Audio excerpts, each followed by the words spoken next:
Samahan niyo ako, gagawa tayo ng steamed meat and rice noodles. Ito na yung meat, naka-marinate na yan siya, templado na natin. Tapos ito na yung optional ang nito guys, kung gusto niyo ng pumpkin, yan. Or sweet potato, yan, masarap din siya, yan. Tsaka ito yung pinanimpla ko. Yan may ginger, may bawang, may star anise, may bay leaf, at saka mayroong onion leaves, yan siya.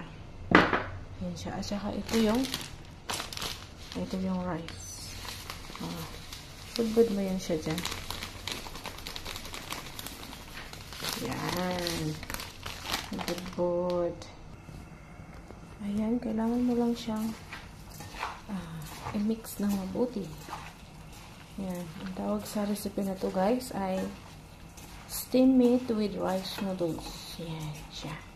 Binudbud pala natin yan yung rice na templado na, yun yung tinatawag na rice noodles. Yan yun siya. Tapos yan siya, ilalagay natin yan dyan. Tapos i-steam natin yan siya ng 1 hour. Ay, ang hirap talaga pag